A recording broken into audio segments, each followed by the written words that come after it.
there is a subtle moment when intimacy shifts from feeling to evaluating, from being in the body to watch ourselves from the outside. We begin to wonder if we are doing it right, if we are desirable enough, if we are responsive enough, if we are enough. In a culture shaped by visibility and quiet expectation, it's easy for intimacy to become something we perform rather than something we experience. So, how did we get there? And more importantly, how do we unlearn it? To explore this, I am very happy to be joined by Irene Fehr. Hello, Irene. Hi, thank you so much for having me. Thanks to you for accepting the invitation. I'm very honored to have you on Abricot Podcast.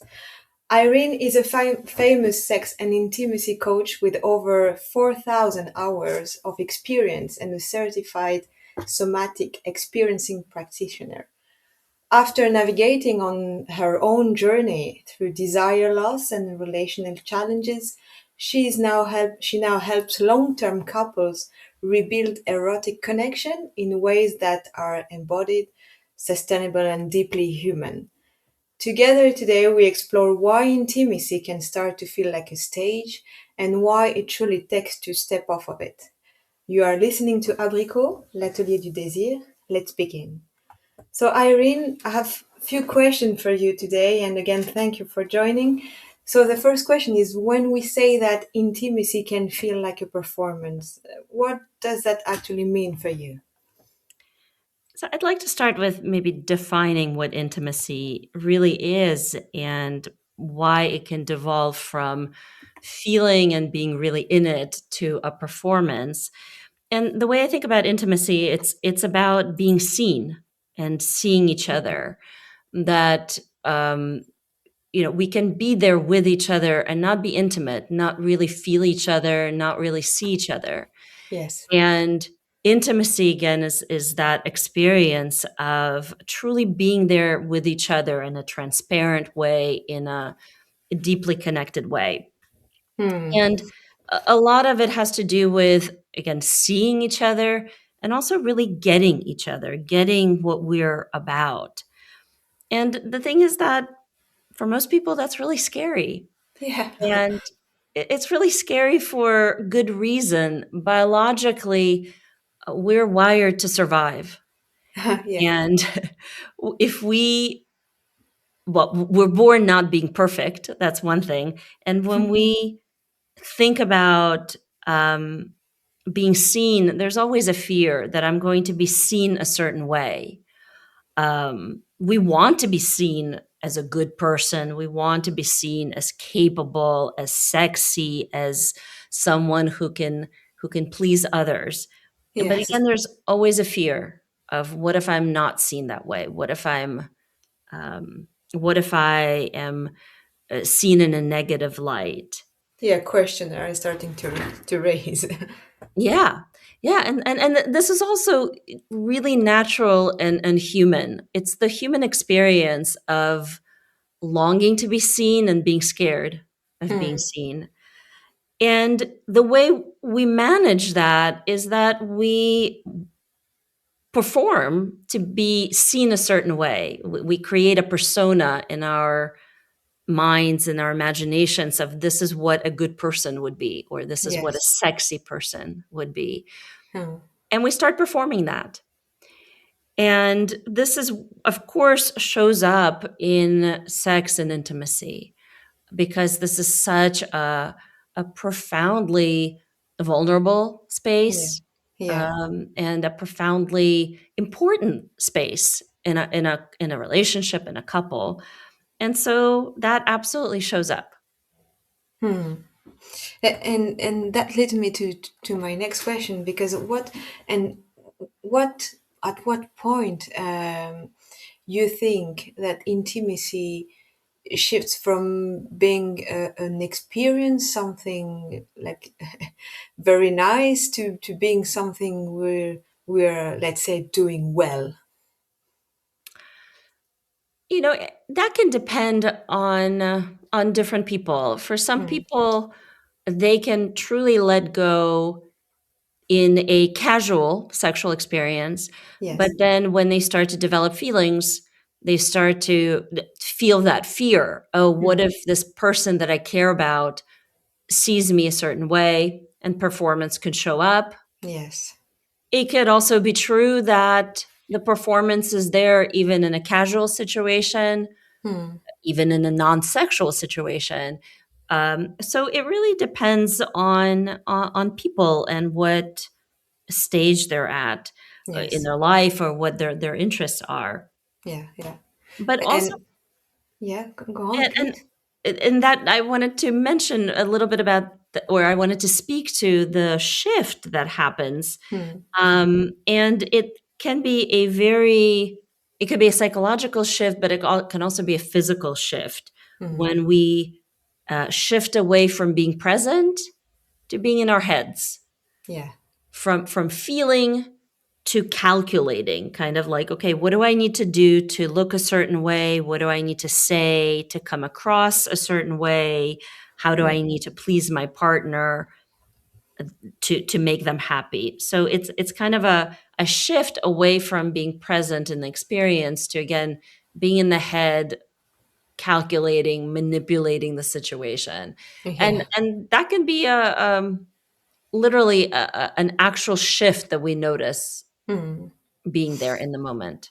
Yeah, and it's interesting because do you think that this pressure to be good at intimacy, where do you think it comes from? Do you think it has a role to do with media, pornography, or social media?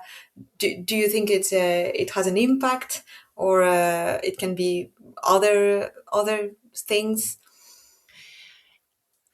There's two ways to answer that, that Yeah. I'm going to that I'm going to answer. And that is, the media has very much exacerbated this, but Mm. it has deeper, very human roots. And that is that, we have intimacy is part of two very core, very fundamental emotional needs that we have as human beings. Mm. One is, as I mentioned, the need to be seen for who we are. Yes. You need to be seen. It feels really good. It's part of the human experience for someone else to really get us, to understand us, to see who we are at the core. Mm. But equally important is our need to survive. Yeah. So we're constantly being pulled in two directions. I want to be authentic, I want to be seen, but I also want to survive. I don't want to be kicked out of the community. I don't Yes. want to be ostracized for who I am and shamed and not be able to get the same opportunities to survive. And so we're constantly pulled in these two directions. And the this idea of being good is about surviving. Yes. And we, again, it's so fundamental to us, but where media came in is to exploit that. It's the Mm. same kind of in the industry with, for example, makeup and cosmetics. Yes. um, we do want to look beautiful, we want to feel good in our bodies, we want to take care of our skin or how we look. But when we start to attribute or add more weight to the fear aspect.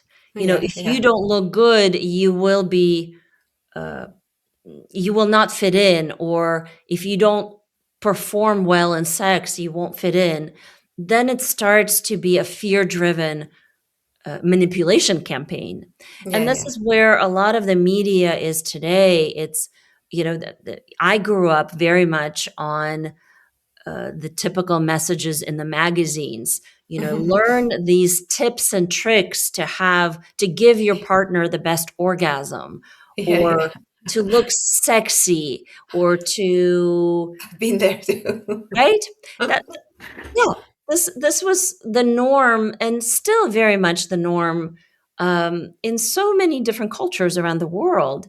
Yeah. And that, again, it exacerbates this real human fear of not being accepted for who we Of being are and rejected. Yeah. being rejected and not being able to survive. So it's very primal. Okay, that's very interesting because it's what we say. It's linked to something deeper, and you Hmm. mentioned is that the fear to be rejected to survive as a primal animal, like, Hmm. and that's very interesting because we think it's something on the surface, but at the end, it's something really uh, uh, primal. So thank you Yeah. for this. It's important to mention this, and.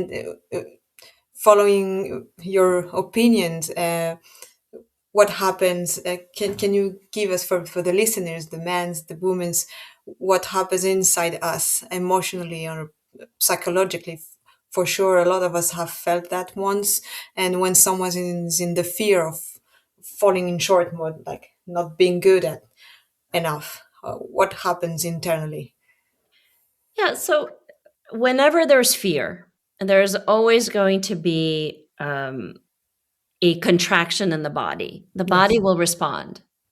And it's a survival strategy. Our bodies will contract to make ourselves smaller Yeah. out of fear. And when we contract, there's a million different small things happening in our bodies to prepare us to defend ourselves Hmm. and to survive. So we contract out of fear, but we also start to have either a fight or flight or freeze response, Yeah. again, in order to defend ourselves. And one of the most common ways around intimacy and sex, when we succumb to this fear of falling short, we start to go into our heads. We start to get very focused on this is what I have to do. This is how I have to do it, whether it's something that I do to my partner or Yeah. whether I, for example, make certain noises or make or get into certain positions. We start to calculate what it is that we need to do. Okay. And with that, we're manipulating the situation. We are producing an effect on ourselves or on our partner. Okay. And when we are doing that, we're in production mode, which means that we're not really enjoying, we're working. Hmm. We're putting effort, we're working. We're not actually having an experience of sex, we are producing sex. Yeah. Yeah. Yeah. And, And yeah. you know, the body doesn't like that. Our psyche doesn't like that because sex is, aside from the biological reason for it, it's also a space for adults to play, Yeah. Yeah. Hmm. space for us to let go, to open up, to be playful in ways that you cannot in other areas of your life. Hmm. And so when we're not able to play, when we're so focused and about production, we have less pressure. Sorry, excuse me. We have less pleasure. Yeah. We have a lot less arousal and a lot more pressure and anxiety. Hmm. And Okay. the thing is that we cannot be in fear and be open at the same time. You can Yeah. only do one or the other. When performance, when people feel that they are in performance, that this can impact desire, I suppose, in long term relationship, right? Absolutely. You know, the again, the purpose of sex is to enjoy yourself, to be in the parasympathetic mode of relaxation, of openness, of enjoyment. And anytime we are in fight, flight, or freeze, Hmm. we're in the sympathetic nervous system state, meaning Yes. the nervous system is geared for survival. It's working very hard. Hmm. It's working. It's working. Period. It's efforting. It's trying to do something, Yes. and the long term effects of that is number one, burnout. Hmm. We burn out working so hard. Yes. Our nervous system is meant to go in cycles of working hard, then relaxing, working hard, then relaxing. But if intimacy and sexual connection is just another way that you have to work, we don't get the rest that we need. And so, Mm. particularly for women, although men also experience this, but particularly for women, when we are in performance mode, we really lose interest in sex. Yeah. There's just the system is tired that we don't want to be um, having to work so hard. And again, Mm. it's just kind of a sense of a real burnout Yes. w- Okay. of exhaustion and not being able to um, find your joy, find arousal, find pleasure. So of course this has an impact on the long-term relationship. In fact, Absolutely. because people are tired and exhausted and they don't find anymore any pleasure in the sexuality. So it's kind of oh, I need to go work again. Absolutely, Yeah. absolutely, and again, the impact on there's impact on both men and women. For men, it affects performance. For example, they may not be able to be as hard. They may take longer to have an erection. There may be a reduced ability to stay hard or to have a longer experience. But it's very much performance based. The effect. Hmm. Whereas for women, it affects our desire. We don't even want to go there. We don't want to engage even flirtatiously because the idea of sex is so exhausting. The idea of being sexually aroused is so exhausting because the nervous system is burned out.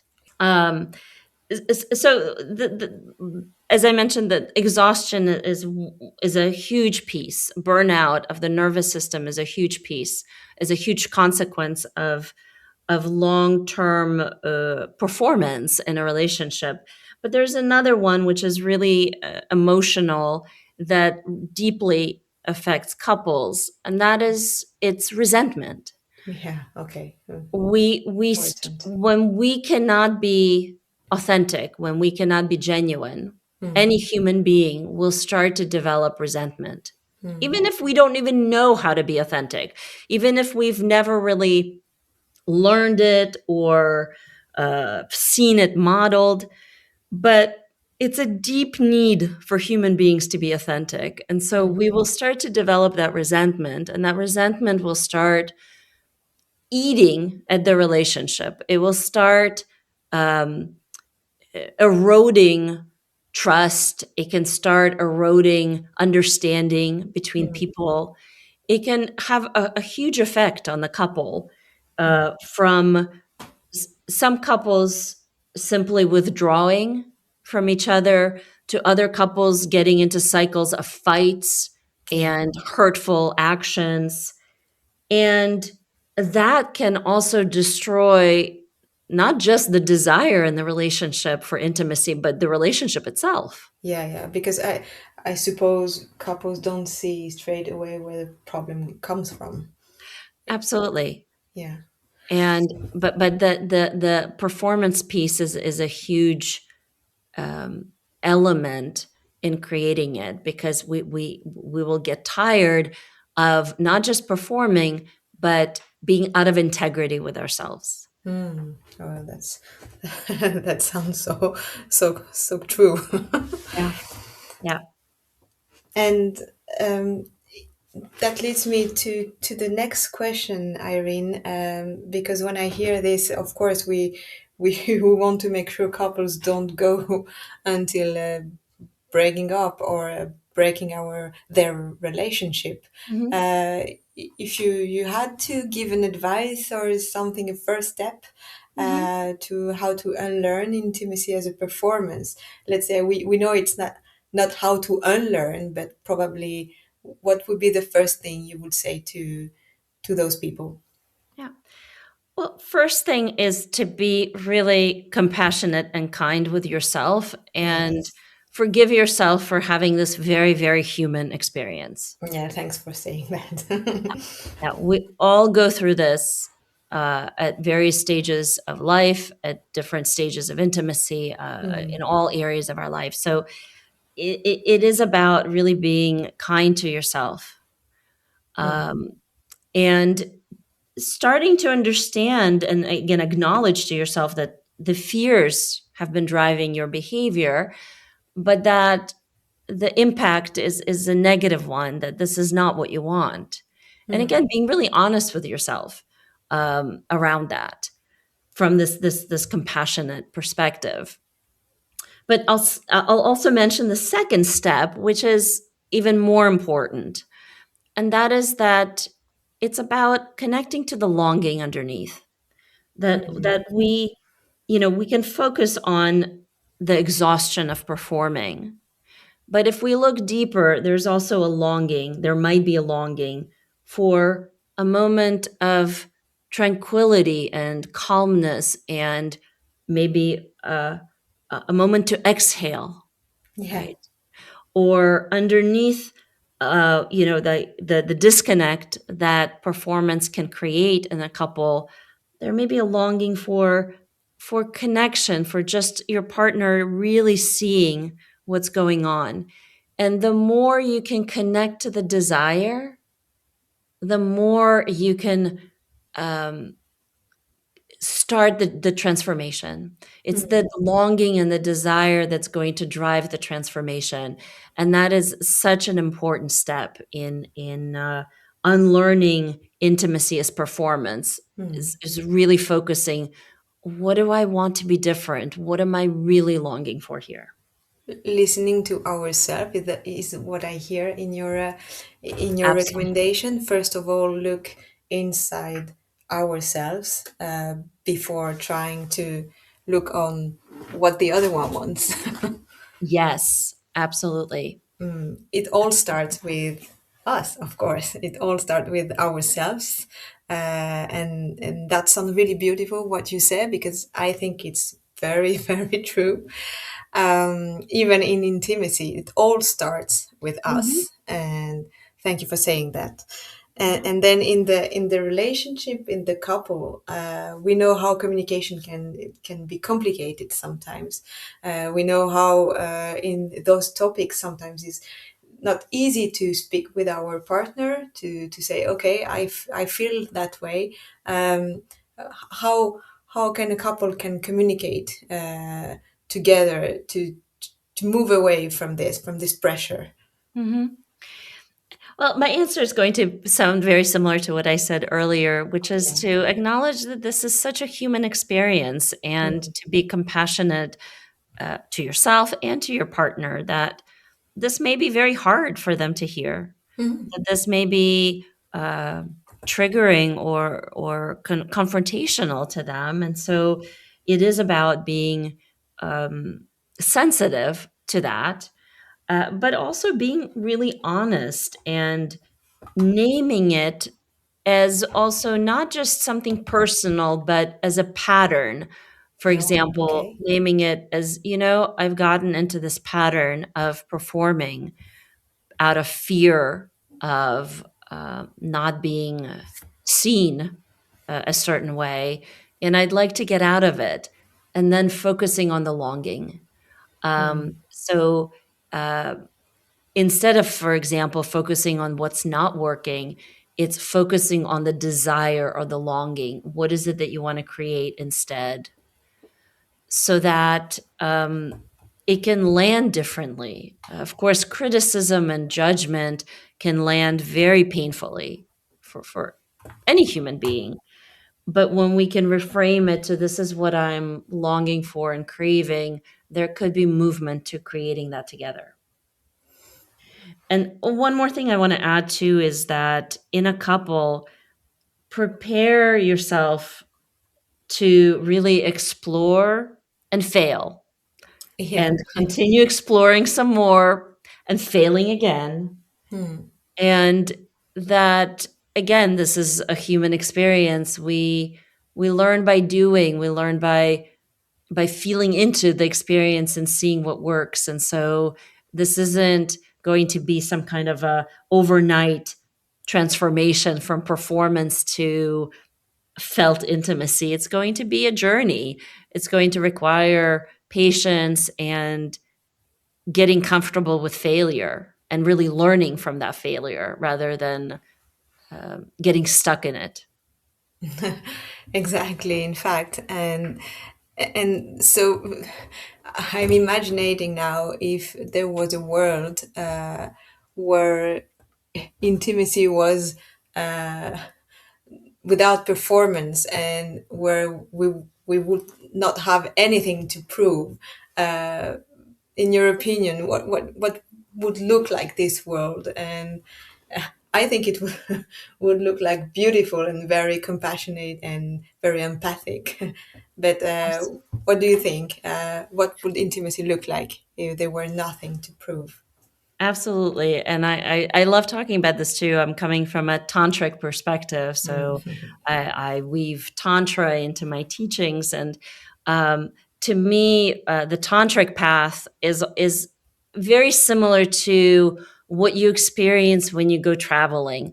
And that is that you go on an adventure and you get to experience things in a new way. So the sex as or an intimacy as performance is very much a follow these steps and you will get to this destination kind of model, Yeah. whereas intimacy without performance, with nothing to prove, is truly an adventure Mm. where you get to explore yourself, you explore your partner, you explore the connection between you, and that will look different every single time. Yeah.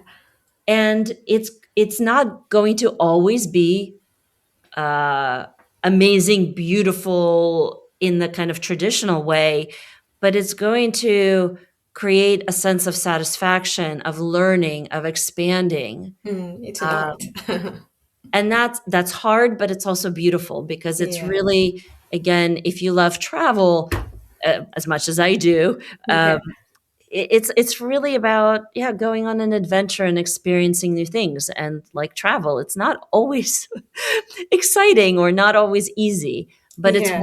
worth it in the end, because it makes us um, appreciate uh, ourselves and what we learn, and to be in awe of the experience. And that's how I think of a sex. And again, from this kind of tantric path. But Mm. for that, we have to be willing to let go of performance and allow the experience to take us on a ride, so to speak, to really let the experience show us the way rather than forcing the way with performance. That sounds beautiful. Thank you, Irene. And it made me think that it's because there is nothing that is permanent, and I think in intimacy and sex life, it's is the way you were saying, like a travel, we become a little bit a different person each time. Yes. We I won't say improved. I don't have the best word here, but each time we become someone a little bit different, and the other one is the same, and we are like evolving together Yeah. in this journey. So I really liked what you said with the tantric vision. Thanks for that, Yeah. because it resonates a lot in me. And I have a very last question for you before we finish this podcast. I would like to continue for hours because it's very interesting and it's very, um, let's say, it's a very, there is a lot of serenity in Mhm. what I hear. So, last question for the listener is, if someone that is listening to Abricot, to this podcast, realize they've been feeling this pressure of performing for a long time. You probably answered before already some of this question, but where should they begin? Is there something you can, like small advice you can give? But even though I heard some some things before already. Yeah, I would repeat what I said earlier, which is worth repeating because we constantly need this reminder. And that is that if you found yourself under pressure to perform, that it's okay that you were having a human experience and that it's not too late to change that. Mm. When you become aware of that, celebrate it, even though it may feel somewhat uncomfortable, or there may be regret, or there may be anger, or there may be fear. But to just really listen to that and to know that it's not too late to shift, and that you can have very different experiences. And when you gain that awareness, that's when you start to have choice. And you, Mm. at this point, you're empowered to make different choices. Whether it's exploring on your own, working with someone, reading books, trying different things, that you're empowered to change the situation. And again, it's never too late. To finish, I would like to have a word. First of all, a warm thank you to Irene for her time, and to say that if intimacy has ever felt like something you need to manage or to improve or to succeed at, I think this conversation was an invitation to pause.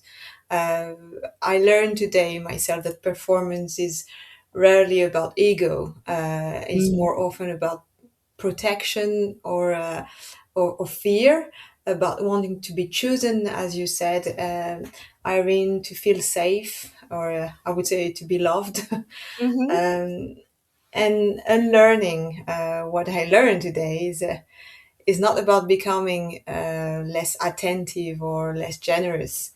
Is what you said, Irene, very important, is returning to sensation, to returning to being listening to yourself, and to be very nice with yourself, grateful with yourself, to your honesty, and to the intelligence of the body. So this is what I Mhm. learned today. And Irene, you remind us that desire does not respond to pressure. Yes. It's a response to safety.